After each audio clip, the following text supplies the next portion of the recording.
Nech sa páči, srdečne vás vítam v Železovskej pamätnej izbe Franza Schuberta. Vstúpte.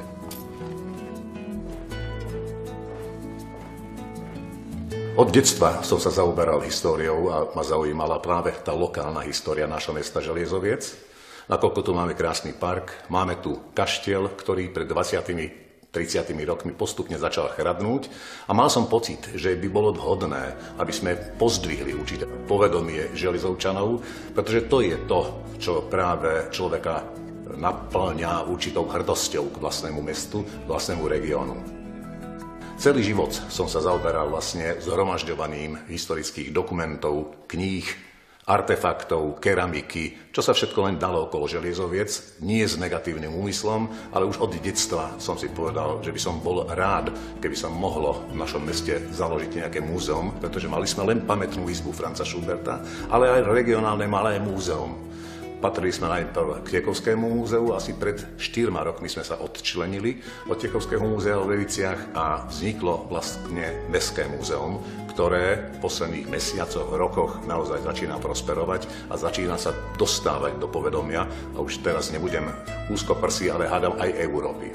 A nakoľko doma v rodinnom kruhu na nevôľu mojej manželky vedela, že máme plný dom artefaktov z histórie, som sa rozhodol, že všetky tieto veci prepožičiam mestu a nech je to na verejnosť vystavené a nech všetci si môžu pozrieť tie veci, ktoré boli v kaštiele, tie veci, ktoré súviseli s históriou, či sú to keramické, či sú to numizmatické veci. A preto mám odvahu povedať skoro až hrdo, že 86% vystavených exponátov sú vlastne mojím súkromným majetkom. Väčšinou v múzeách zakazujú, aby sa ľudia dotýkali predmetov a vystavených exponátov. Ja som trošku iný v tomto. A je možno aj Železovské múzeum charakteristické s tým, že deťom zo škôl, z gymnázie napríklad priamo dám do ruky mamutí zub. Veď som ho našiel vlastne ja toho času. Ja si myslím, že je určitá mystika, napríklad keď vojde do tejto miestnosti človek, ako som ja sem vošiel možno pred 40 rokmi a cítil som niečo mimoriadne v týchto priestoroch. A to isté nechávam a ľudia sa mi chvália, že naozaj cítia niečo mimoriadne v týchto priestoroch a najmä, keď im dovolím, aby sa sadli napríklad k tomuto klavíru, nemalo by sa, ale niekedy ich dokonca ponúknem, že skúste si zahrať aspoň nejakú notu, aspoň nejaký akord, aby ste mali ten pocit, že ste sa dotkli histórie.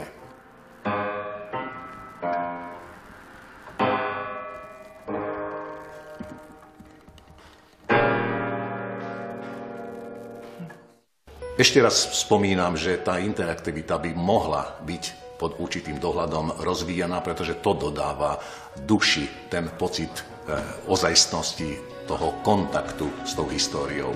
A tak je to so spomenutým zubom mamuta, tak sú to tiež mince, ktoré niektoré sú pod sklom, ale niektoré mám voľne uložené, aby sa ich človek mohol dotknúť.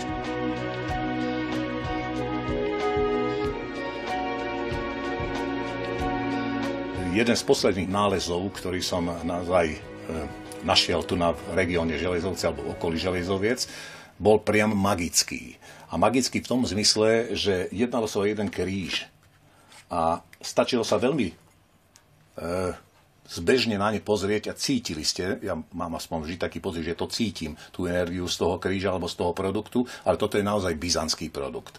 Dá sa vidieť, že aj tvarom je charakteristický byzantský kríž a druhá vec, že mi to hneď pripomenulo slovenskú 10 korunáčku, ktorú sme ešte nedávno používali, že je to presne to isté zobrazenie, dokonca niektoré markantné znaky sú identické ako na tej 10 korunáčke.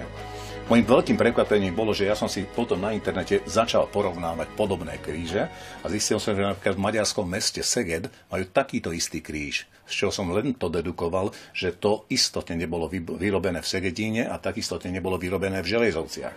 To znamená, že tento kríž vlastne bol vyrobený v Byzancii a bol donesený. A keď sa pozerám na to, a keď som si to dal aj preskúmať tento kríž, tak mi povedali, že je to naozaj svätoplukovsko, cyrilometodějské, arpádovské obdobie. Na Slovensku sa všeobecne hovorí, že zasad strom, postav dom, nech niečo po nás zostane. Jeden po sebe nechá možno nejakú hanbu, druhý nechá nejakú slávu, ale väčšina ľudí vlastne zanecháme také priemerné hodnoty. A ja som si povedal, že minimálne niekto má priemernú hodnotu v tej zbierke, ktorej som pomerne dobrý, že ju ovládam, tak som si povedal, že ja to spopularizujem. Preto dávam niektoré veci na internet, preto niekedy napíšem aj do novín, preto som napísal nejakú publikáciu v tejto tematike od stredoveku až po holokaust. Ešte pred rokmi som dával moje príspevky, články, historické komentáre napríklad do mestských novín alebo do regionálnych novín, ale potom prišla nejaká nová doba a vytvorila sa určitá sociálna sieť, kde sa dajú tiež prezentovať produkty železovské alebo dvíhať to povedomie. A vtedy som sa rozhodol, že budem postupne, ale nakoľko som tvrdohlavý človek, tak každý deň som sa rozhodol dať minimálne 1, 2, 3 fotografie na sociálnu sieť, na ktorú samozrejme ľudia reagujú.